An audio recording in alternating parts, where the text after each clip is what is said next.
So, Bethany, whenever you're ready, go ahead and hit record, and it looks like you already got there.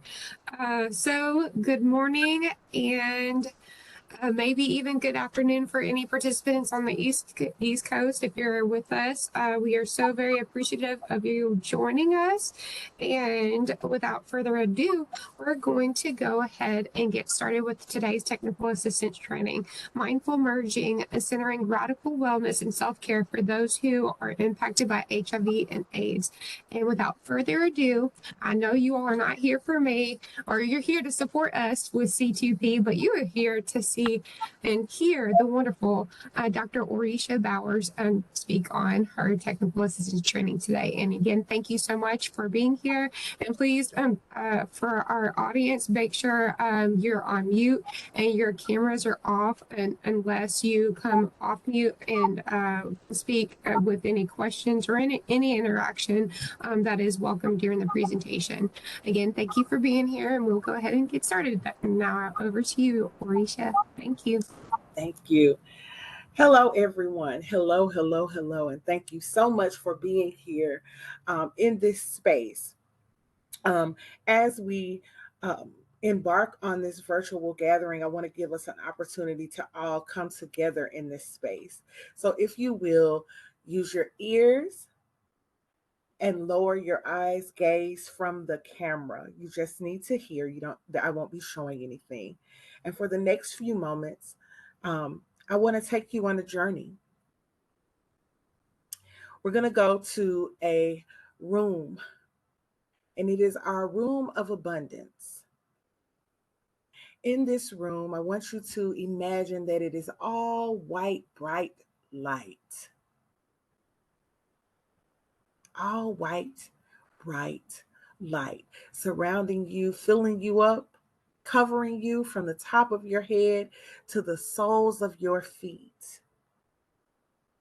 And as you step your right foot forward in this room of abundance, know that this is a space where you can go even after today, after my voice is quiet.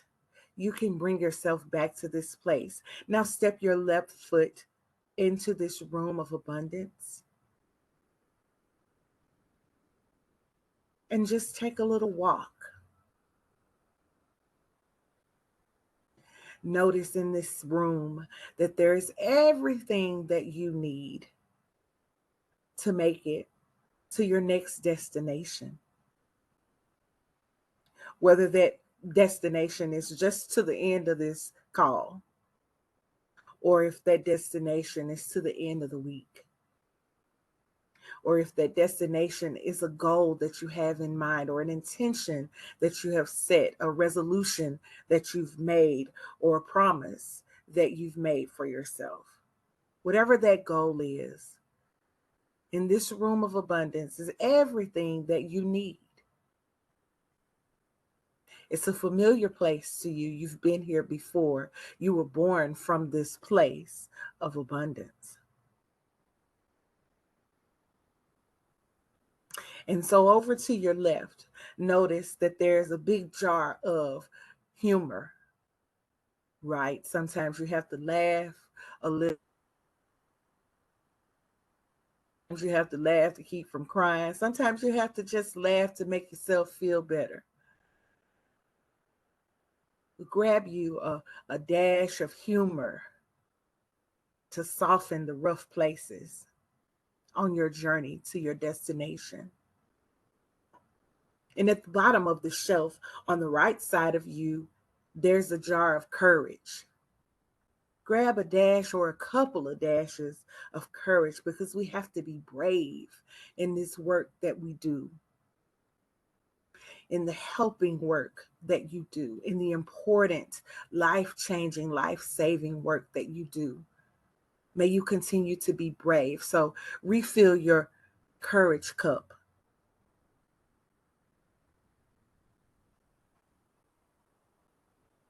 And it's okay if you get a little extra, because this is the room of abundance. So get what you need. Feel it in your hands. Hold it.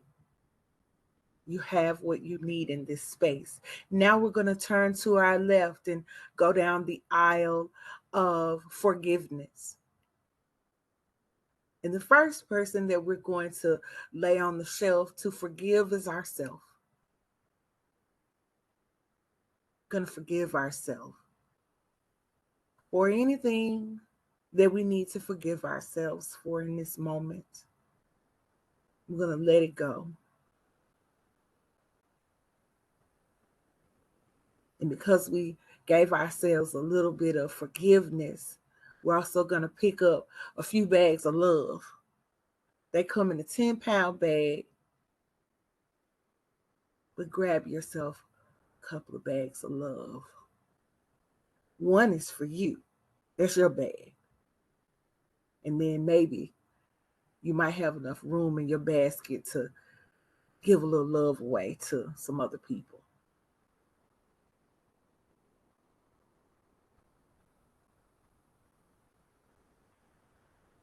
In my spirit, I feel like somebody is still working on that forgiving thing. So you just take you a one of those sample size uh, servings of forgiveness so you can carry a little bit of that home with you. It's a process and it takes a little bit of time. And so as we're going through this store, I want you to, going through this room, forgive me, I want you to grab the things that you need, whether it be courage or whether it be finances or whether it's confidence or it's rest, peace of mind, whatever it is that you need for your journey to your destination. See it in your mind. See yourself holding it. Feel the weight of it in your hands and in your body.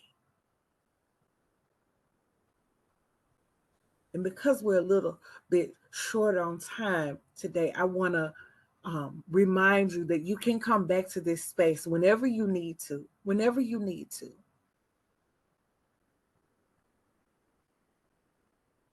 Now, as we go to our right towards the exit sign, I want you to leave behind anything that no longer serves you. Yes, that includes the things that grandmama or auntie or some family member or some friend or some boyfriend, girlfriend, some other person may have told you about yourself. If that doesn't serve you any longer, leave it here. It may be good for somebody else, but it's no longer any good for you. Because in the room of abundance, we believe in recycling. It's not good for you, but it might be something somebody else needs. So we want to, make good use of things. Leave behind any doubts. Leave behind any negativity, any beliefs or stinking thinking you may have about yourself. Leave it behind. You don't need it anymore. Any defense mechanisms that you have built up because of hurts or traumas or pains or experiences, you're going to a new place in yourself and you don't necessarily need those things anymore. We're moving towards thriving and away from just surviving. Now, as we exit this room with our arms full of everything that we need to make it along our way just a little bit further, we're going to take 3 breaths together as a collective group to bring us back into this space. On the first breath, I want you to inhale into your nose, hold it, and let it out. Second breath in through your nose, then let it out. Last breath in through your nose and out your mouth.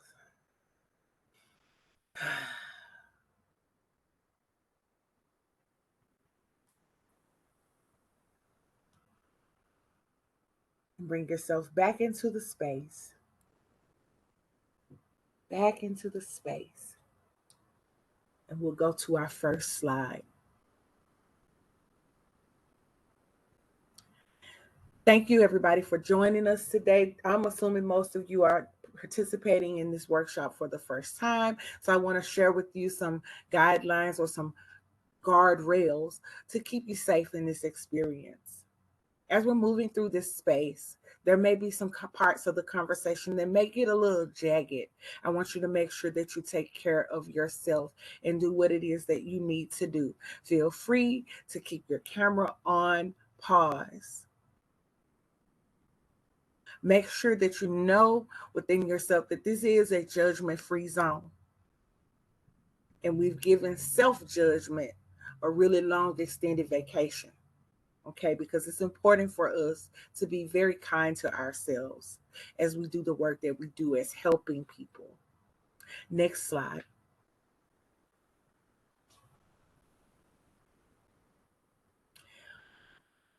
Please feel free to share whatever it is that you feel comfortable sharing. And if there's nothing, that is perfectly all right. But if you have a question, raise your hand, use the raise your hand key, or place your question in the chat. They'll be monitoring so that we can make sure that everyone gets what they need from this conversation.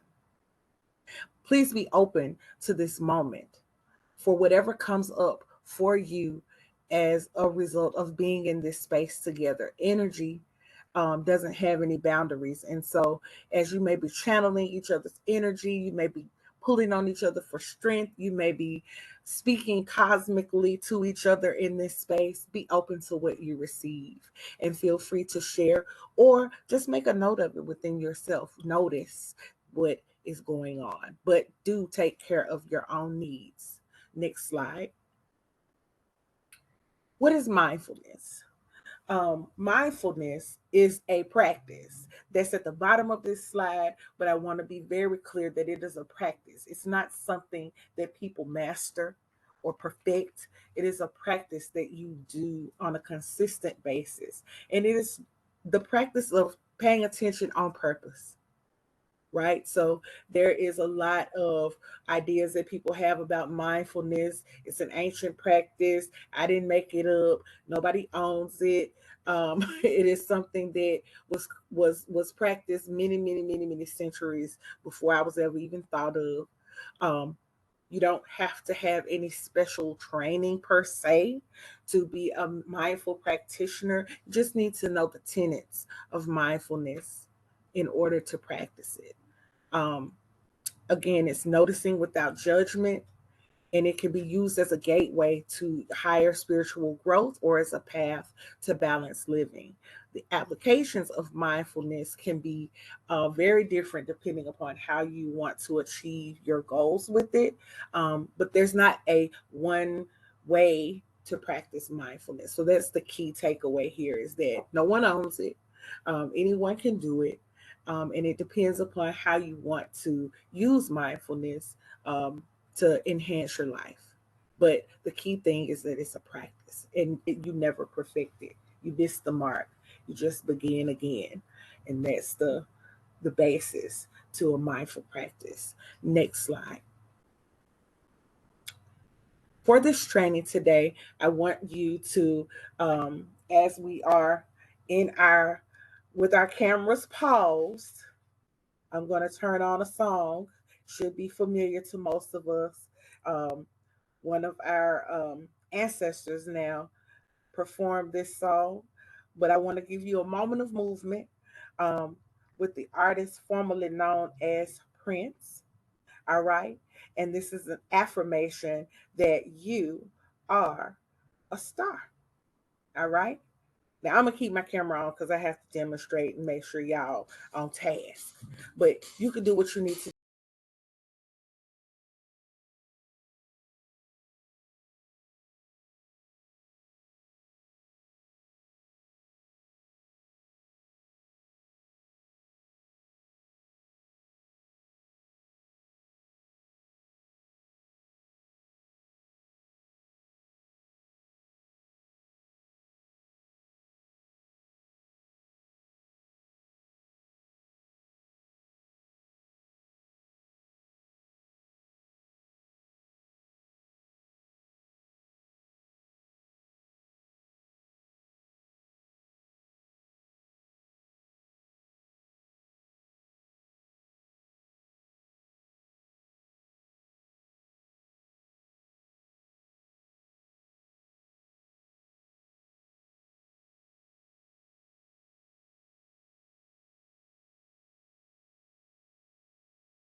All right.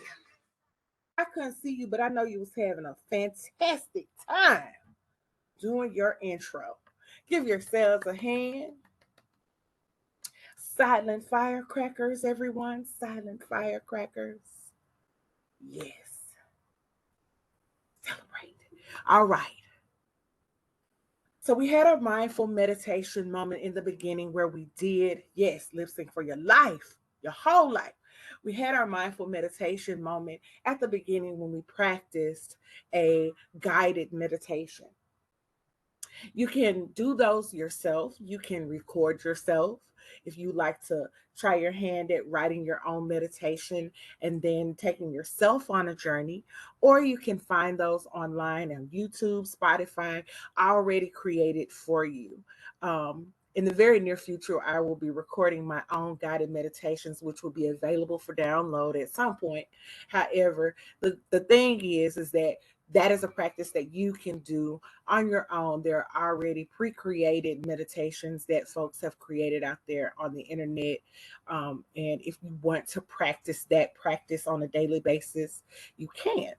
All right. So we're also going to do what we call a virtual wellness lab, where during the presentation we'll be doing different practices. And baby, I'm gonna start as an example of that. Sometimes you have to give yourself a what I call a personal silly, so that you're able to kind of shake it, and shake it out, because we can take ourselves too seriously at times, and you need an outlet. So if you have to go in your office or your cubicle, put your headphones in, go in your bathroom, and just give yourself an outlet because it's getting too serious, getting too thick where you are, feel free to choose to select the song and just knock yourself out.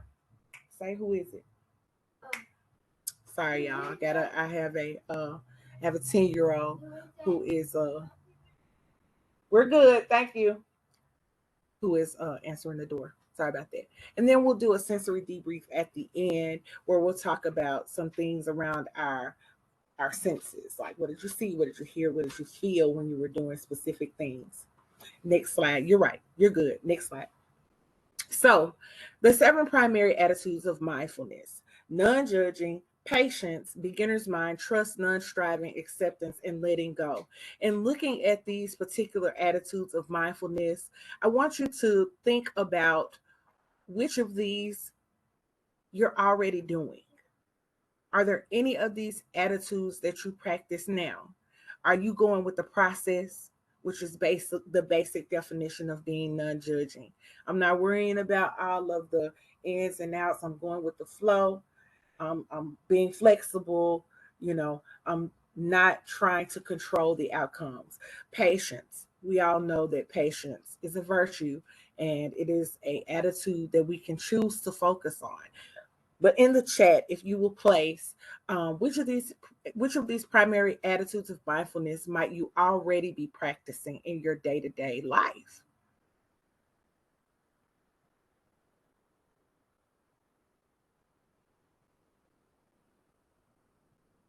Thank you, Daniel. Letting go. That's a hard one for me. It's a hard one for me. Letting go. Oh, non-judging. Awesome. Patience. Yes, I bet everybody here is working on patience every day, just because of who you are and the work that you do in the world. Now, the next question that I'd like you to think about is, which of these do you think would be the most challenging? As I mentioned, for me, sometimes letting go is really hard for me because I'm an empathic person, and so I can hold a lot of different things, and I struggle because I have difficulty sometimes determining what is mine and what belongs to the people in the environment around me. So sometimes I struggle with letting go. Trust, ooh, trust of self or trust of others. Mm. Acceptance, patience.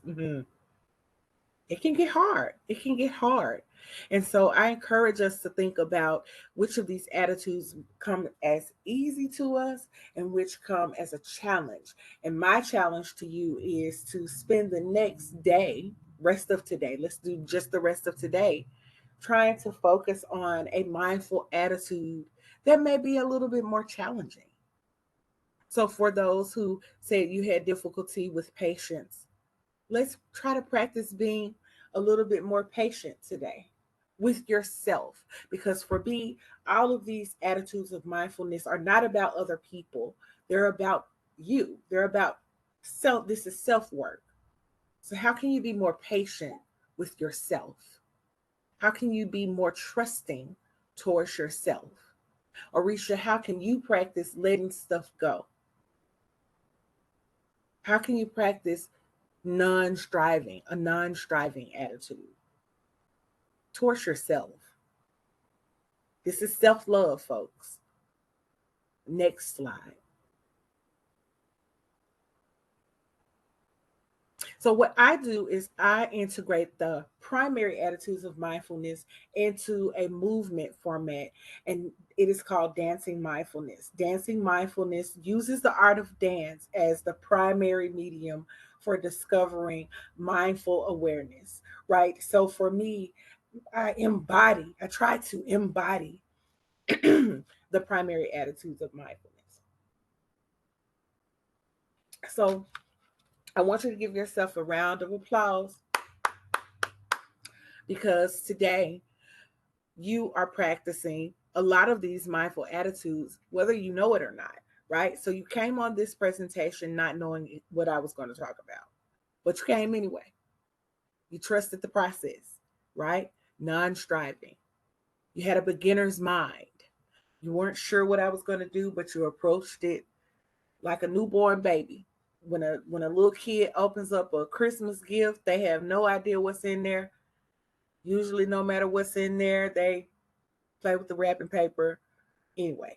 But the point is, they have this very wondered attitude towards opening this box. What's in here? They're excited, and every time they tear the paper, the excitement, you can see the excitement building. What if you approached your day like that? What if you came to work with that mindful attitude of a beginner's mind? I'm going to learn something new. I'm going to try something new. Just a thought for you to consider. Next slide. So there are 7 elements of dancing mindfulness, right? So as you're practicing dancing mindfulness, I know y'all saw the word dance and thought that you were going to be asked to do some positions and arm things and all that. However, dancing mindfulness is about embodiment, full embodiment, and there are elements that help you to practice. And so we practice with breath at the end of the guided meditation. There are several different benefits to practicing proper and good breathing. For the most part, we want to be practicing full body breaths. Are there use your raise your hand key if you are a person who practices any type of breath work, or if you practice yoga or any other modality that requires you to use full body breath.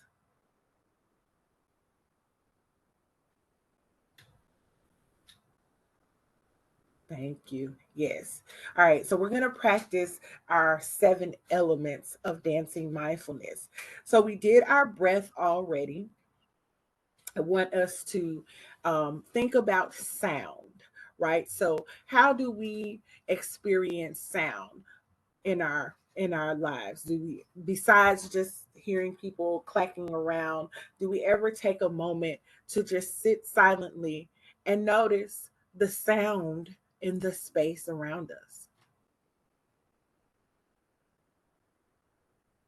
So let's practice that for about 1 minute. I want you to just sit silently and notice what you hear.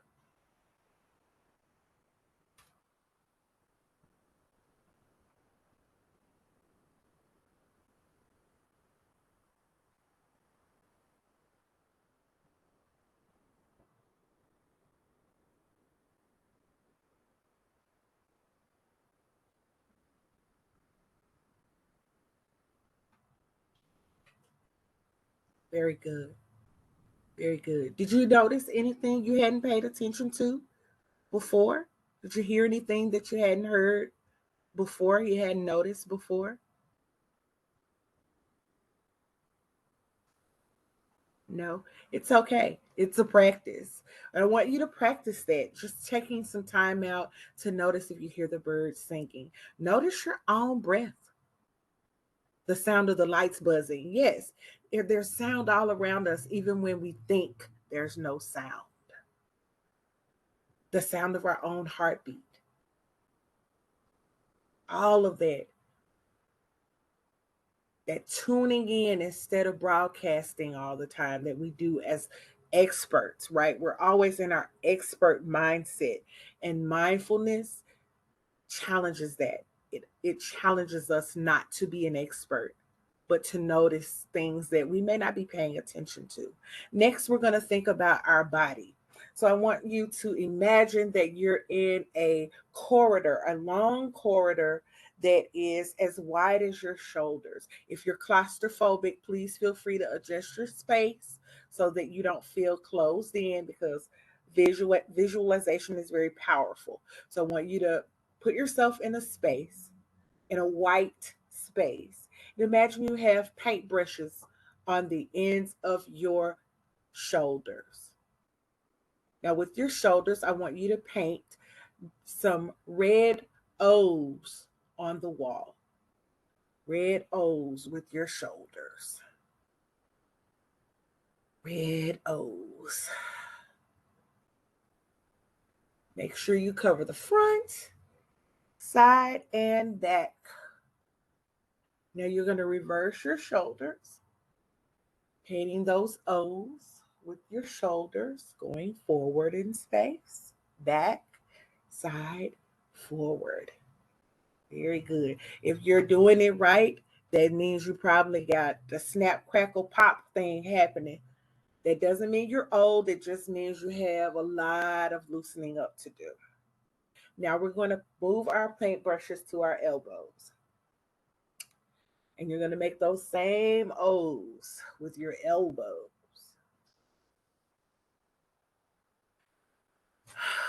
Feel free to add in the breath. If you feel the urge to yawn, that's great. Now reverse your circles. Great job, y'all. Give yourselves a hand. Did you notice anything? Throw it in the chat if you noticed anything.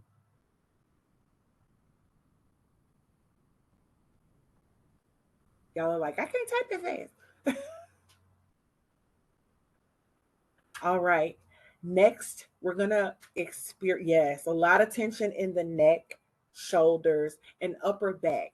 And this happens when you sit at a computer or when you're all in a seated position. It's very important for us to practice the element of body, right? So even if in your chair, you're just turning to the side and twisting a bit, and then turning to the other side and twisting a bit, just to relieve that pressure that builds up when you're seated all day.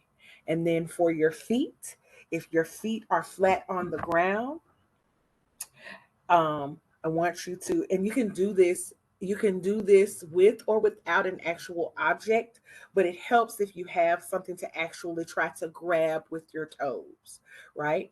So if you have a little golf ball or a little tennis ball, put it on the floor, use your toes to try to grab it and pick it up, sit it back down.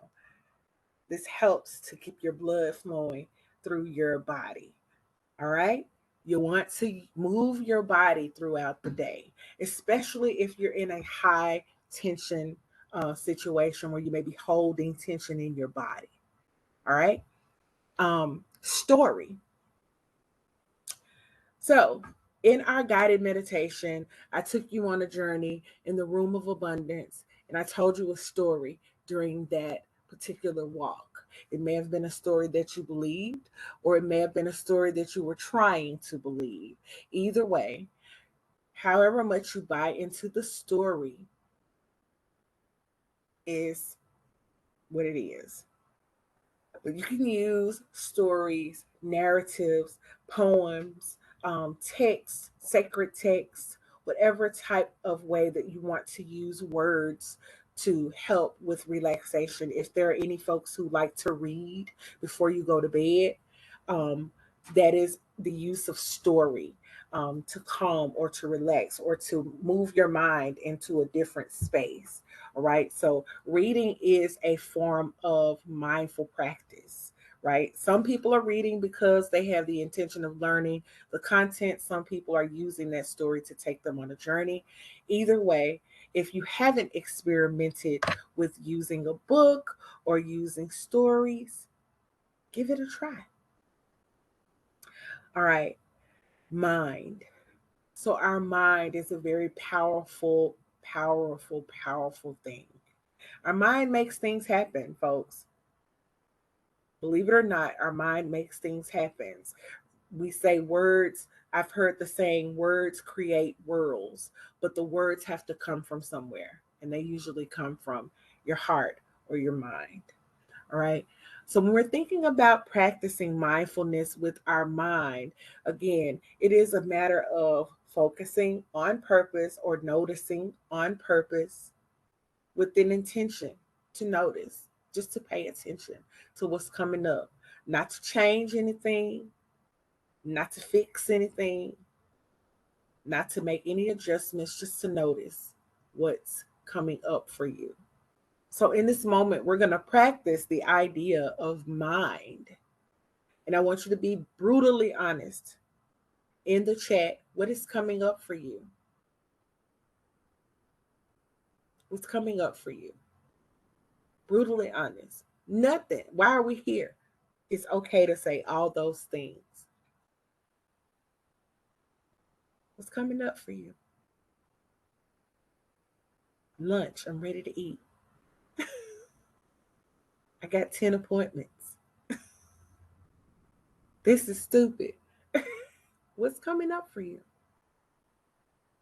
And again, feel free to not share too if you feel like something very personal is coming up and you're not at a place where you wish to share it. Please feel free. Yes, please feel free to not share. But don't feel like you can't share because my feelings are going to get hurt. Overwhelmed spirits.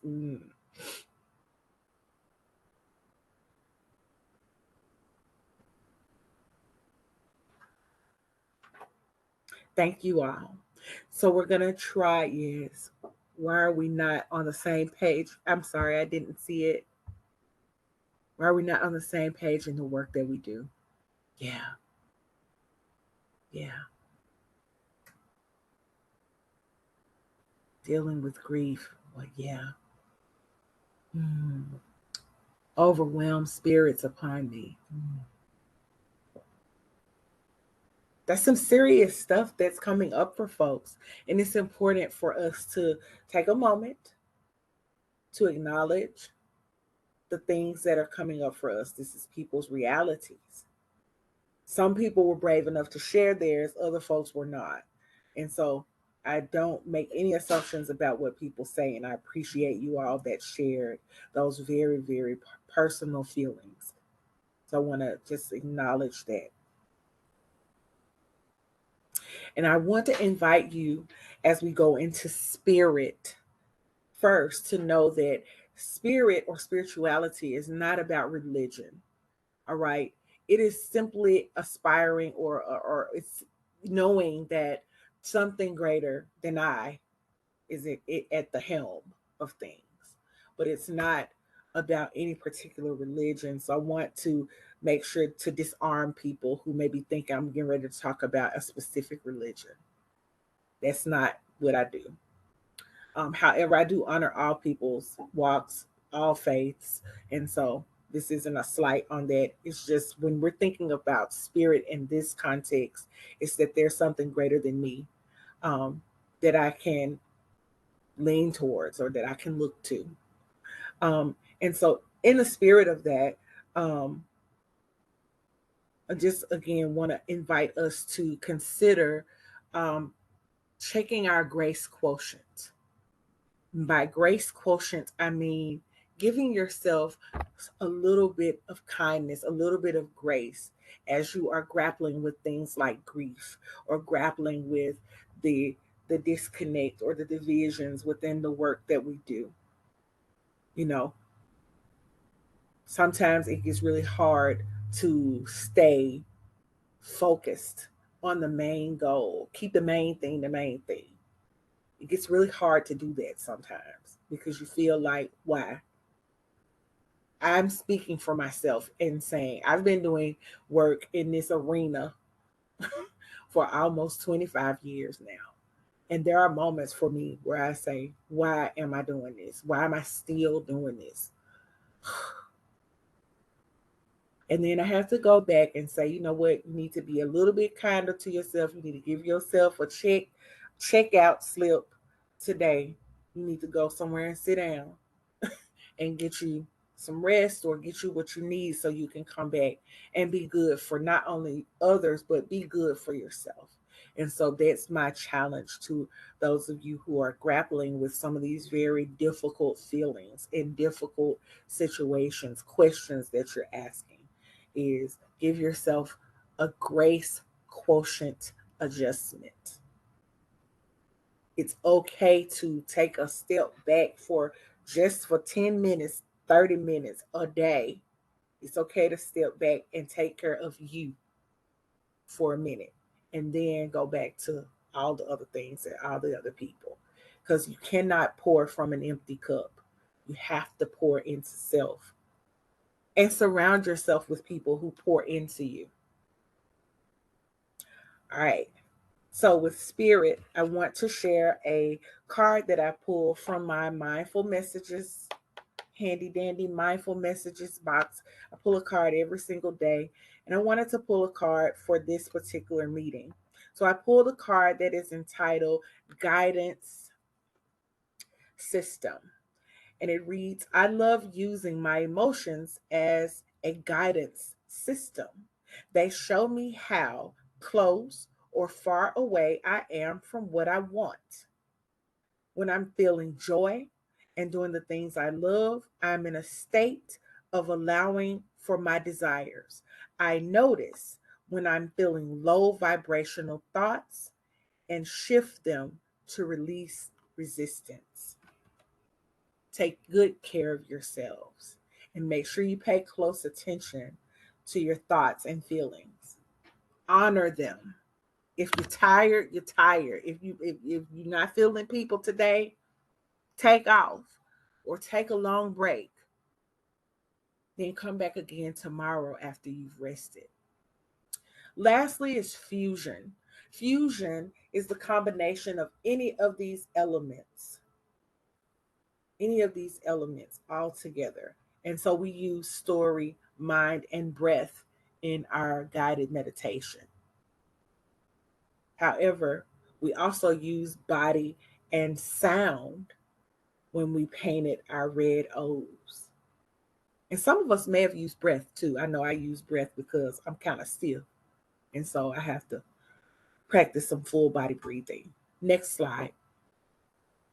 We're almost to the end. Goals of the class. Listen, there are goals for this class because this is a evidence-based practice. Everything I'm telling you is scientifically backed. There's research out there, yada, yada, yada. If you need that information, it is available, but that's not the focus of why we're here today. So I want to let you know that these are the goals. However, that's not what we're focusing on. All right? It isn't the test at the end. We're focused on the process. Next slide. So, as we tie this into our work, I want to talk just a moment about leadership and have a shared definition of what leadership is. Leadership is knowing yourself, having a vision that is a well communicated, building trust, among colleagues and taking effective action to realize your own leadership potential. So, why I bring up leadership in this particular conversation is because I don't confine leadership to people who have certain titles. I believe that we're all leaders. There's always someone somewhere that's watching us and being inspired by us. And so, if we continue to know that, then we know that we're all leaders. And it's important for us to know ourselves very well and have a vision for what our leadership entails. And so, as we go through this process of talking about mindfulness and connecting it to the work that we do, know that how we handle and care for ourselves is a part of leadership. People watch us. We can't tell people to be well, take their meds, adhere to their programs and protocols and procedures and etc. And then you over here eating 12 Snickers and 16 cups of coffee and no water. Okay? We have to walk the talk. Next slide. About leadership, our attitude is a direct reflection of our own wellness and grace quotient. Again, if you're not taking care of yourself, it is a reflection of your attitude on a daily basis. So sometimes if we're struggling with people, it's because we're not caring for ourselves. We're not listening to the signals that our body is sending us, and it affects our leadership. 90% of leadership is the ability to communicate something. Something. Don't assume because you're talking that you're communicating. It may make sense to you, might not make a hill of beans to the other person. So you want to make sure that you're communicating what it is that you intend to communicate. And you also want to be able to listen. All right. And that too is a practice. It's a part of the mindful practice microcosm, right? You want to be actively listening to what's being said, but also what's not being said. And that is a part of caring for yourself. The more self aware you are, the more in tune you can be with other people. And you can notice things that they may not be saying to you. Lastly, your values make up who you are. You can say whatever, but it's what you do and model is what people experience. And that's what they remember about you. So all of these things tie into how we do our work, and all of those things are connected to our level of wellness within ourself. Next slide. I like to offer you alchemy as a possibility for how to merge these two things together. Alchemy is defined as the process of taking something ordinary and turning it into something extraordinary, sometimes in a way that cannot be explained. All right, that last part, that after the comma, that last part is the spirit part. That's the spiritual part. Sometimes you just can't explain stuff. I know y'all hate to hear that because a lot of you are scientific people, but some things can't be explained. We'll never figure that out. And we have to lean into the knowledge of that. I don't know why. Going back to the first initial part is taking something ordinary and turning it into something extraordinary. You do that every single day. I offer to you the possibility of considering yourselves as a form of alchemy. You are ordinary people who do extraordinary work and change lives and save lives. You are alchemy. So how do you live that principle out in the form of mindfulness? You do that by practicing these different concepts to make sure you are presenting the best version of yourself at all times, whatever's available at that moment. So the you that you are today is going to be a different you tomorrow and a different you next week. And my hope for you is that you continue to move closer to the you that you want to be. Next slide. So why in the world do you even care about this? Okay. There are some benefits to wellness. All right. If you are a leader, and we decided collectively that we're all leaders because there's always somebody somewhere that's looking to you, that you're inspiring, whether you know them or not. We're all leaders. Wellness increases your engagement in your work and your morale. All right.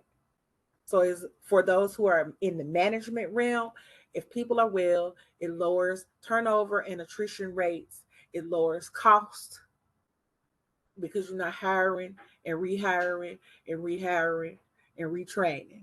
All right. It cuts down on absenteeism and presenteeism.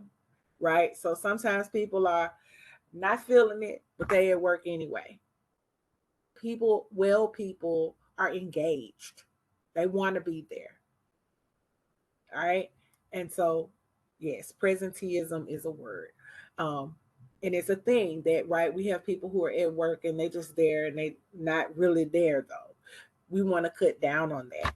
Also, focusing on wellness results in lowered costs to healthcare because it's lower incidences of stress related illnesses like your anxiety and panic attacks and things like that, or where folks are, losing it because they haven't taken care of themselves.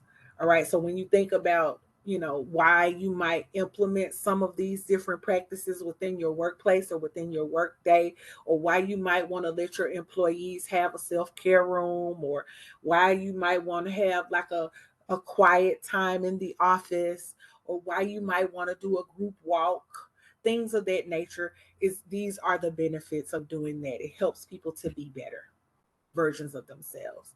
Next slide. And for those who are, in leadership that may be questioning it, these are some things that you can tell them as to why this is important. Also, it's directly linked to self-determination. Employees, no matter what level or rank they're at, want to practice autonomy. They want to have or believe that they have some control over their career interests, where they're headed, how they do their work, etc. Wellness is directly linked to that.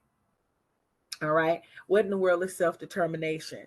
It's an important psychological concept that refers to the ability for people to make choices, manage their lives, and feel like they have control over their own lives. Well, what does this mean to me if I'm a person that's dealing with peers, or if I'm a case manager, or how does this tie into my work?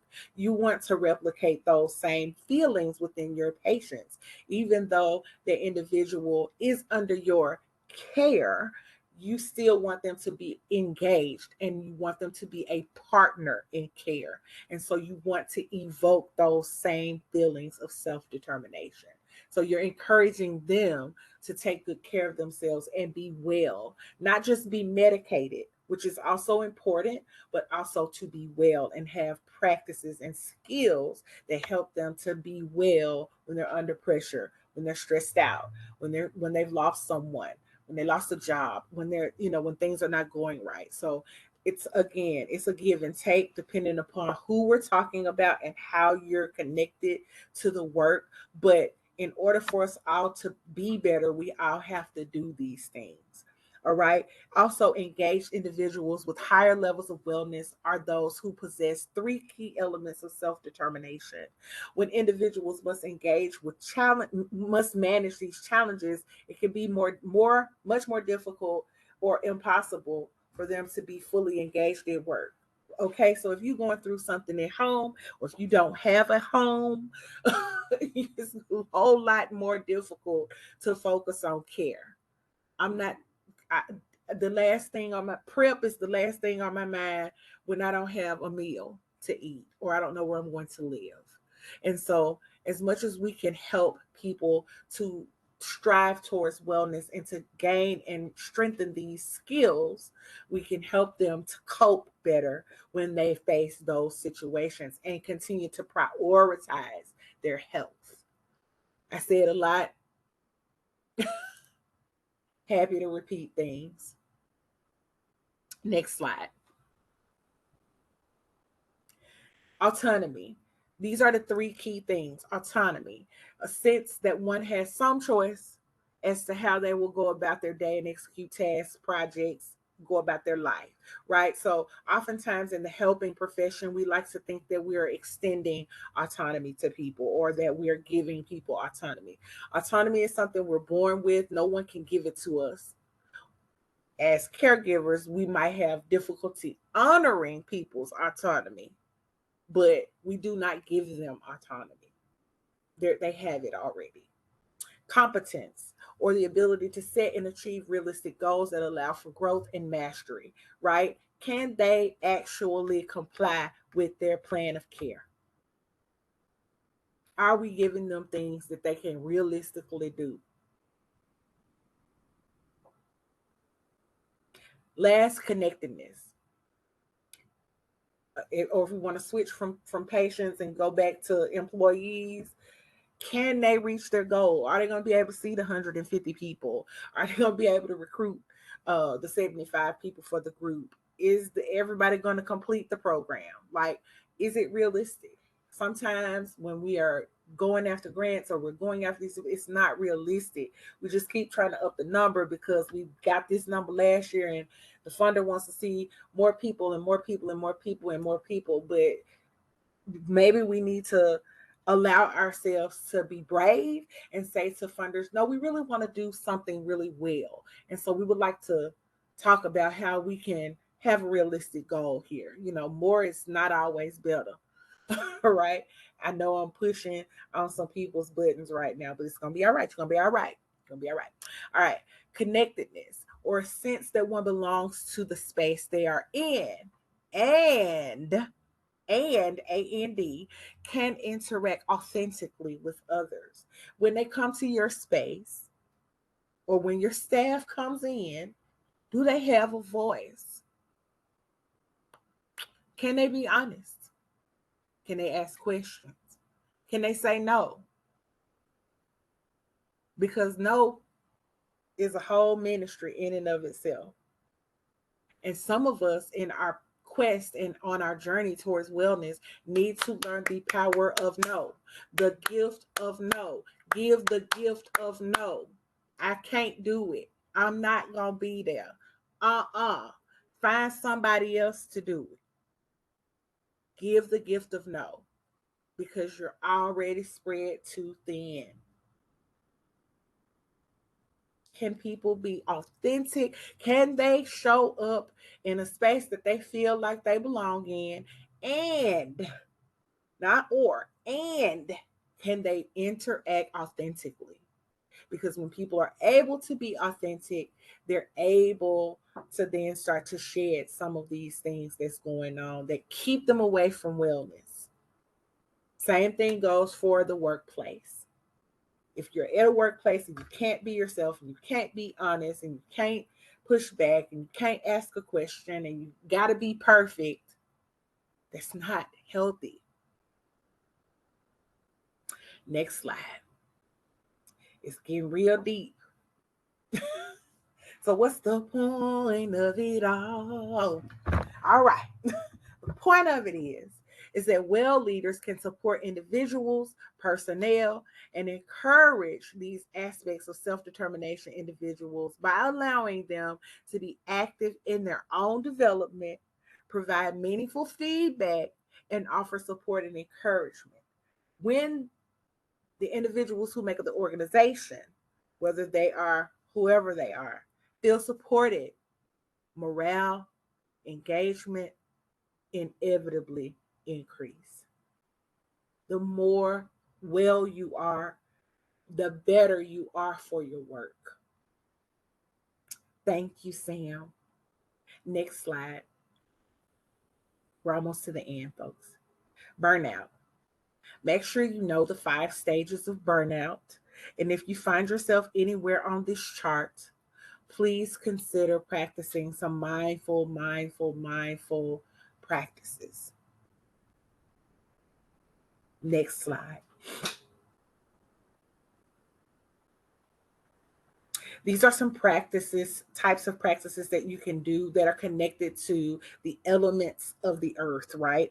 Or the elements of air. So if you want to practice a guided meditation, that is considered air alchemy, right? The sounds come through the air waves into your ears and helps to impact your mind, right? Visioning, right? Seeing a new ending to a situation as opposed to just accepting the ending or the end, the story you're telling yourself about the ending.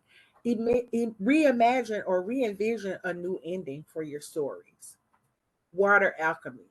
Hold a water healing take a spiritual bath, increase your water intake, make sure that you're practicing water alchemy and getting your proper um,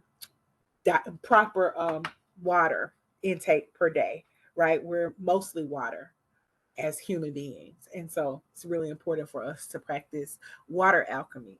Earth alchemy is planting flowers, growing things, tree hugging, being in nature. Those are all a part of earth alchemy. Air alchemy also can include aromatherapy or breath work, and fire alchemy is candle work. So that is where you are lighting a candle, saying your intention, and being very purposeful about how you spend your meditative time. Next slide.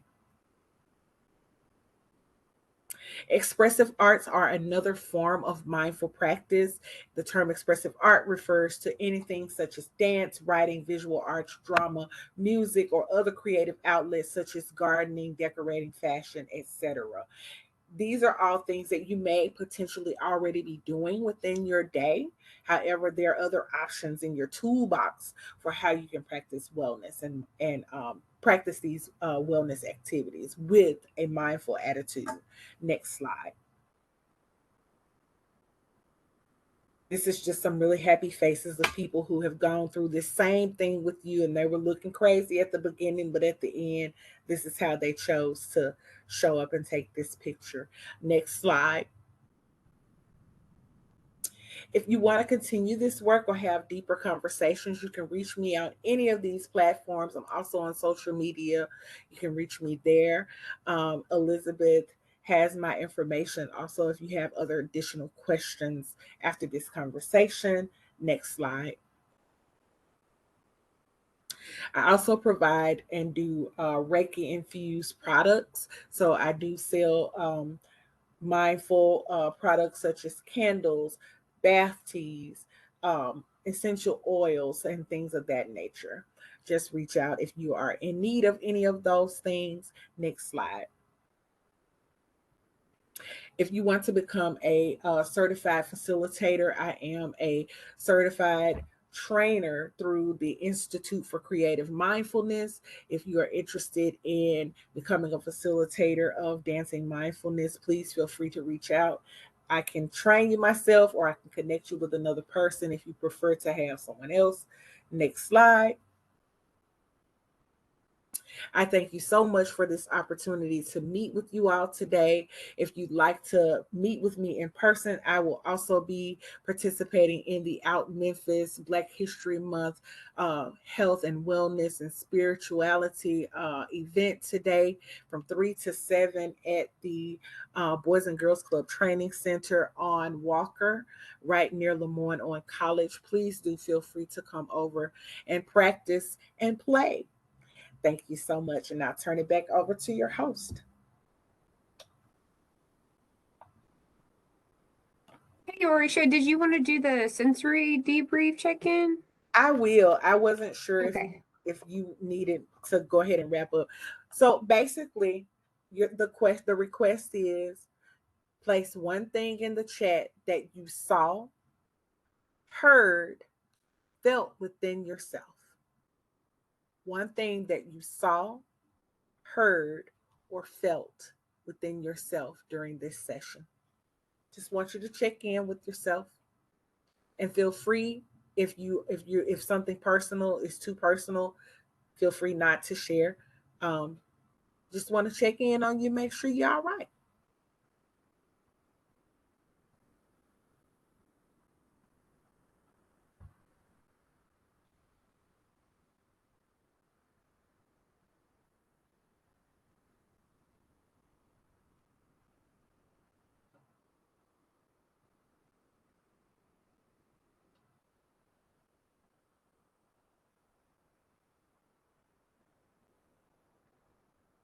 We do have a lot of people chiming in on that.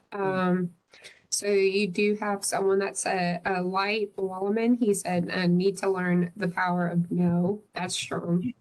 Yes. Do what? I say yes. The power of no. I think a Not lot a of bad it. thing. I can definitely say, being in the helping profession, you definitely, or I can only speak for myself. I definitely struggle with that, but being gentle with myself, yes, Renee, and Krista, it's okay to rest for sure. Um, and then I had said ways to take a step back to really see who I am or where I am to where I am going. Yes. McKay said need to let go and release burnout for sure. Burnout is real. Tarsha Taylor, she had mentioned self-forgiveness. Yes. Lauren Thomas, letting go. Yes. Dominic, remembering to give myself grace and it's okay to slow down. Yes, I can definitely relate with a lot of everybody put in the chat. Yes. You have to take care of yourself. You cannot help others well. I'm not going to say you can't do it at all, but you're not, if you're not your best self, how can you help other people? And I promise you, energy it transfers. So if you are in a funk, that feeling, that people call it mojo, juju, bad energy, all those different things that people say, it transfers. People can feel it. And sometimes it affects how they respond. And so, you know, like, do some cord cutting as you enter into new spaces, as you enter into new rooms, you know, hit like a reset button. Every time you encounter a different person, hit a reset button, because things energetically can connect to you and be transferred to another person, and you're wondering why the person is all over the place. They may be picking up some kind of energy that you don't intend. And so that's why it's really important to be self-aware and know, like, you know what, I can't do Miss Brown today. Let me get somebody else to handle her, and I'll pick her up later. I can't deal with that individual. They bring me to a place. It's all right to be honest about that and not demonize or vilify our partners or our co-workers or our staff if they come to us and say, you know what, I just need I can't, not today, I can't. I need a moment. I can't, it is not a blemish um, on your leadership or your professionalism to own when it's just not a good time. We all have those moments where we have to kind of say, I need help with this one. All right. Well, are there any questions that came up, Elizabeth? Did anybody put any questions out there? I want to make sure that I So answer. I did not see any in the chat. However, we do want to welcome anybody who may be able to unmute or type any questions in the chat that they may have for Orisha. You can feel free to do so now. Any questions or comments are welcome. So this is your time.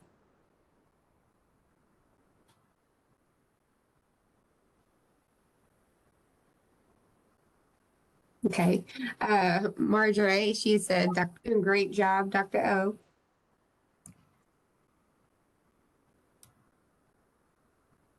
Thank you, thank you.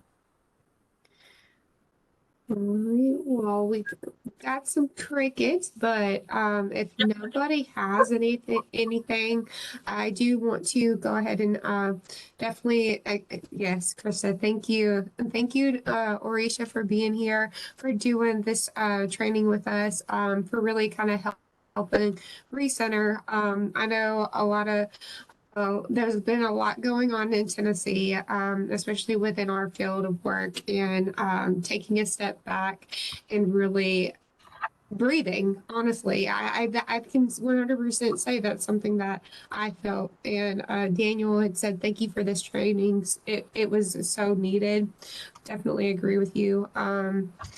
it helped kind of take a step back because we have been running and running, and there's been a lot going on, and we are all here together, and having this moment together, I think really was potentially a good thing to kind of step back and Yes, whenever you breathe. can't do anything else, take a moment, take a few deep breaths, and just like give yourself like some clean oxygen to just help you kind of bring it down a second and clear your head, because it's a lot and you all deal with so much and it's very thankless.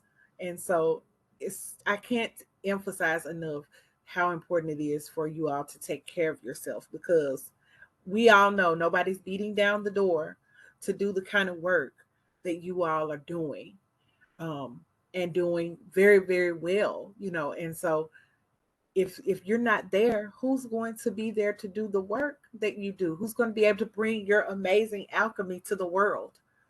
You got to take care of yourself in order to be able to do what you do. Very much so.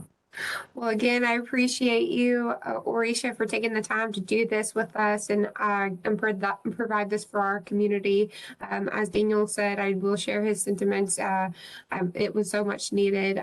With that being said, if there are no other questions or comments, I'm definitely going to give you about 19 minutes of your life back.